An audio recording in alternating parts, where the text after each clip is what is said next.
je voudrais d'abord rendre grâce à Dieu de nous avoir permis d'effectuer cette visite au nom du Parti démocratique sénégalais, au nom de son secrétaire général national, Maître Abdoulaye Wade, et au nom de son candidat Karim Wade.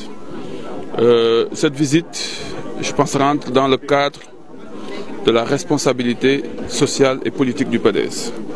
Le PDS est un parti cinquantenaire qui a évolué depuis plusieurs dizaines d'années. Mais durant toute son histoire, c'est un parti qui a été toujours proche de des populations sénégalaises, proche de ses responsables, proche de ses militants et soucieux du bien-être des Sénégalais. Cela fait que lorsque le problème a eu lieu ici à Mbour, les événements qui ont eu lieu entre les pêcheurs et les mareyeurs et qui ont donné lieu à des échauffourées et qui ont occasionné des blessés, nous avions décidé de venir ici. Mais le moment n'était pas propice pour faire ces visites. C'est aujourd'hui que tout a été fait, tout est rentré dans l'ordre, que nous sommes venus nous enquérir de la situation et apporter notre soutien à la population bourgeoise et principalement à la population de TFS. Et cela est de notre responsabilité parce que, comme je l'ai dit tout à l'heure, le PDS est un parti de solutions.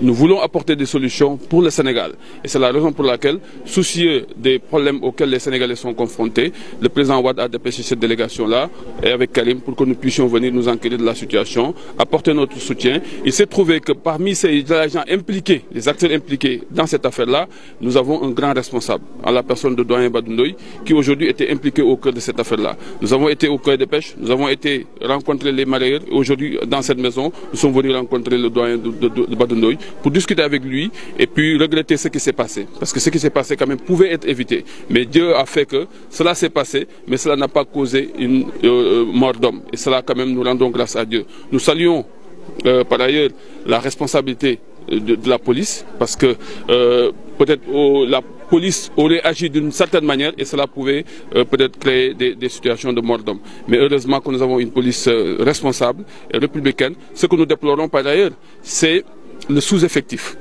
de la police, surtout à l'intérieur du pays. Ce que nous déplorons, c'est le sous-équipement de la police à l'intérieur du pays. Et cela, je pense qu'il va falloir que nous puissions y remédier. Et nous exhortons le gouvernement à avoir une démarche de concertation dans les différents projets. Parce que le problème des quais de pêche, c'est nous qui avions initié les projets des quais de pêche. Nous en avions tellement construit. Ici, le premier quai de pêche, c'est nous qui l'avons construit lorsque nous étions au pouvoir.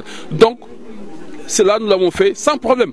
Et pourquoi aujourd'hui vouloir faire un deuxième quai de pêche et cela puisse causer des problèmes? C'est parce qu'il n'y a pas de concertation. Et je pense que nous exhortons le gouvernement à davantage se concerter avec la population. Parce que c'est un problème qu'ils ont, parce qu'ils n'ont pas de vision. Ils ne comprennent pas ce qu'ils doivent faire. Ils agissent parce qu'ils pensent qu'ils doivent agir. Et je pense que cela n'est pas quand même une façon de gérer un pays, surtout un pays comme le Sénégal. Donc nous étions venus pour apporter notre soutien à la population bourgeoise et principalement à la population de TFS pour leur dire que nous sommes à vos côtés et nous sommes conscients de ce qui leur arrive et nous souhaitons que cela ne se reproduise pas dans l'avenir. De toutes les façons, nous, ce que nous considérons et ce que nous constatons, c'est qu'aujourd'hui, le gouvernement a entrepris une façon de faire qui n'est pas ce que nous attendions de lui. Parce que vouloir utiliser la baïonnette pour empêcher les Sénégalais de s'exprimer librement, je pense que ce n'est pas une bonne affaire. Ce n'est pas ce qui doit se passer. Nous demandons au gouvernement de procéder à la libération de tous ceux qui ont été détenus. Parce que depuis 2012, combien de personnes ont été détenues ici? Combien de personnes ont été emprisonnées? Nous avions fait déjà, nous avons eu plus de 50 personnes qui ont eu à faire de la prison. Plus de 50 de nos responsables. Aujourd'hui, c'est la société civile qui est en train d'être emprisonnée. Et je pense que cela n'est pas une bonne affaire. Ce n'est pas le Sénégal. Le Sénégal est un pays de liberté. Le combat que nous avons mené pendant 26 ans pour que le Sénégal puisse avoir sa démocratie, pour que la liberté puisse être une réalité au Sénégal, je pense que ce n'est pas aujourd'hui que nous allons renoncer à ce combat-là. Pendant 12 ans, nous avons été au pouvoir, mais vous n'avez jamais vu de prisonniers politiques. C'est aujourd'hui que nous comptons les prisonniers politiques par dizaines. Et cela, pour moi, c'est l'expression du dictature qui est en train de monter et nous le regrettons.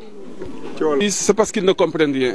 Le front de résistance nationale, c'est nous qui l'avons mis sur les fonds baptismaux. C'est nous qui avons été à l'origine de ce front de résistance nationale. Nous avions dit à ce front que ces élections qui vont s'organiser, l'élection présidentielle, il ne faut pas que nous y participions parce que c'est déjà une élection piégée. Mais les membres du front ont refusé. Certains sont partis aux élections aujourd'hui. quel est le résultat? Le résultat, c'est quoi?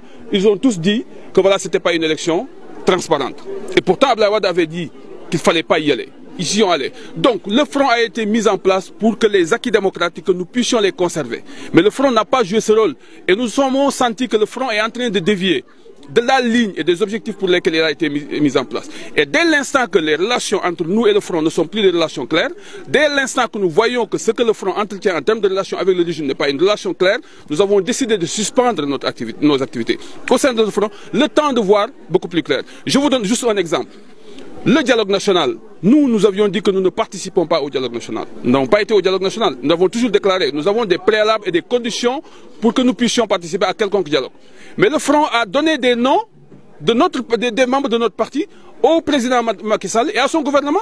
Comment vous pouvez comprendre cela alors que nous ne sommes pas informés? Cela n'est pas sérieux.